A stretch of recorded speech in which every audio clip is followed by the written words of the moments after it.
Si desean entonces aprender de infancia y adolescencia desde una mirada psicológica, te invito entonces a que te suscribas a este canal dando clic abajo donde dice suscribirse. Bienvenido entonces a este mini curso Sexualidad Fracturada. 7 capítulos en donde aprenderemos de forma gratuita a identificar y prevenir el abuso sexual en niños y adolescentes. Continuamos con Angie Maleni Rodríguez, trabajadora social. Hoy vamos a hablar sobre señales de alarma ante un posible abuso sexual.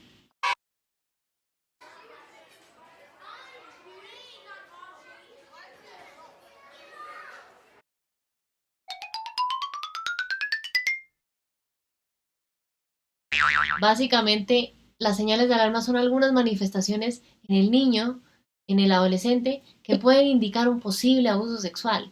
Lo que hablamos siempre, la idea es prevenir, no lamentar. Entonces, a nivel de cambios de comportamiento, que es importante tener en cuenta que Angie nos estuvo mencionando en capítulos anteriores. Esos cambios que se vean de forma inesperada, de forma inexplicable, ciertas conductas agresivas que antes no presentaba ese niño, ese adolescente en casa, en colegio.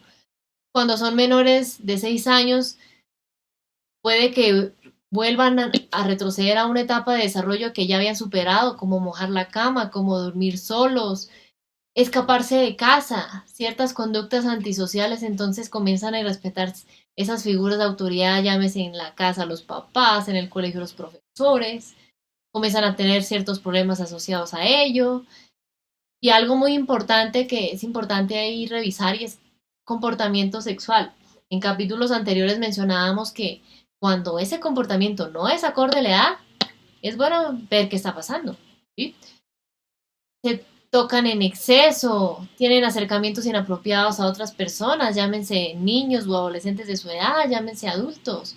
Entonces hay algo que, digamos, es importante aclarar aquí y es que eso lo tienden a llamar y conductas hipersexuales o hipersexualización de la infancia. Y es que básicamente son niños, son adolescentes que tienen comportamientos como si ya fueran adultos a nivel sexual. Entonces se pueden ver como, por ejemplo, niñas que se visten ya como si fueran una mujer, o que se maquillan, o que, digamos, de alguna forma inadecuada comienzan a tener ciertos acercamientos con los adultos que los rodean, por ejemplo, con los profesores, con algunos familiares, pero no acercamientos, digamos, desde un niño o un adolescente de su edad, sino de cierta forma tratando de tener acercamientos como ha sucedido con esos abusadores sexuales. Además de que el daño no es solamente físico, también es interno,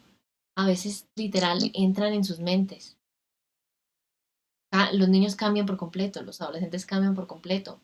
A veces pueden ser niños o adolescentes que tienden a pensar que esa persona es su novio, es su novia, cuando aquí hemos ido explorando en estos capítulos que es algo mucho más complejo y más destructivo que es. Importante ahí, digamos, mirar también si hay incomodidad o molestia cuando ves que tu hijo se sienta o está caminando. Son cosas muy sencillas que puedes entrar a revisar y que es importante ahí tener en cuenta. Otra cosa que quiero decirles antes de que Angie nos dé su percepción sobre esto y es a nivel del estado de ánimo. ¿Sí? Ella nos comentó en capítulos anteriores que es bueno revisar eso. ¿Sí? Y aquí yo quiero hacer énfasis en dos aspectos. Síntomas depresivos que van ligados a que se tiende a reexperimentar situaciones del pasado. Esas veces que yo como niño, yo como adolescente, fui abusado sexualmente. ¿Cómo me sentí? ¿Qué pasó? Toda la situación, ¿cómo fue? Entonces eso genera una visión negativa de mí como niño, como adolescente, de mi entorno o de mis entornos y de las situaciones que me suceden. ¿Sí? Síntomas ansiosos. Adelantarse de una forma negativa al futuro. Físicamente me acelero, sudo, el corazón me late rápido, respiro rápido, los músculos se me ponen duros, se me tensionan, puedo tener conductas de escape o evitación porque no quiero que en el futuro pase lo mismo que ya he vivido, ¿sí? Siento que va a ser así porque mi mamá, mi papá, cada vez que tiene que hacer alguna vuelta fuera de casa, me deja al cuidado de esa persona. O en X situación yo me quedo solo con esa persona, ¿sí? La idea no es que le tengan miedo a ese pasado ni inseguridad a ese futuro que no ha sucedido, sino que tengan la tranquilidad de que todo ha ido bien en casa, en el colegio, en otros espacios, me quieren, me respetan. Y ahora sí, quiero que Angie nos cuente qué otros cambios consideras tú que pueden presentarse, ya sea en el estado de ánimo, en el comportamiento o en otros aspectos que es importante tener en cuenta porque pueden ser señales de alarma ante un posible abuso sexual, Angie. Sí, Gina y papito que me escucha, es importante definir esas señales de alarma como ya no duerme, en alteración del sueño, ¿cierto? Es otra señal. Los cambios de higiene. Muchas veces en las niñas, o puede ser en los niños, es importante revisar esos aspectos. ¿Sí? Si bien sabemos biológicamente, la niña puede tener cambios en el flujo vaginal. Eso hay que revisarlo. Ya no comen, ¿cierto? Ya se comportan diferente, no quieren comer. Bajo rendimiento académico, ¿cierto? No siempre. Generalmente cuando hay un bajo rendimiento académico es por una desmotivación. Pero si va relacionado a un abuso sexual, posiblemente tenemos que entrar a evaluar eso. ¿Cuáles son esos factores? Porque si mi hijo o mi hija estaba muy bien académicamente, esto lo hablo en escolares, ¿no? Pero si estamos en centros infantiles, el niño que juega mucho y deja de hacerlo, también hay que ver ese comportamiento, ¿cierto? Hay otra señal de alarma que me llama mucho la atención, es la sobreestimulación genital. En escuchas. Cuando existen nuestros hijos, y es una etapa de evaluarlo, cuando hay fricción o contacto o roce con objetos genitales, ¿no? Esto puede ser fisiológico, pero también puede ser una señal de alarma.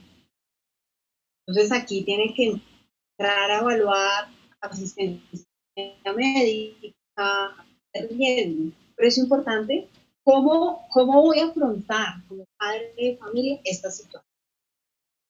Si el psicólogo que está revisando a mi hijo, el médico, me confirman de que no es un abuso sexual, ¿cómo voy a manejar la sexualidad en esa parte?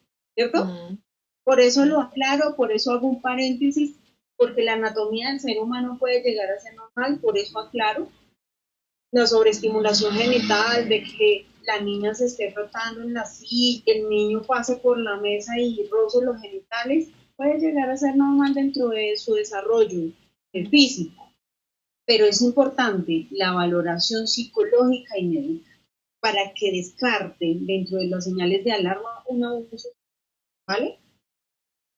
Otro aspecto importante de una señal de alarma es la dificultad para expresar, pero hay que empezar a identificar la corporalidad no verbal, ¿cierto? Ese lenguaje no verbal, a qué punto voy a expresar lo que estoy diciendo, pero no lo voy a decir.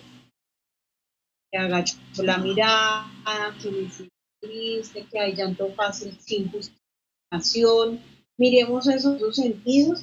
Es importante que, insisto, la sexualidad sana tiene que ir correspondiente a la edad. Yo no puedo hablar de pubertad a un de 5 años. Yo no puedo hablar de cambios físicos, crecimiento de vello púbico, cambios de crecimiento de senos, el dolor, su primer periodo menstrual, su primera eyaculación, con un menor de 5 años. O sea, cada etapa de la vida a su tiempo. Entonces, eso también puede ser contraproducente como padre de familia, donde yo dé información en la edad que no corresponde, ¿cierto? Entonces, sí. Me parece importante cerrar este tema con algo y es que En varios capítulos hemos hablado del riesgo que hay en redes sociales, internet y demás, porque se está expuesto a diferentes tipos de contenidos que a veces no son propios de un niño, de un adolescente.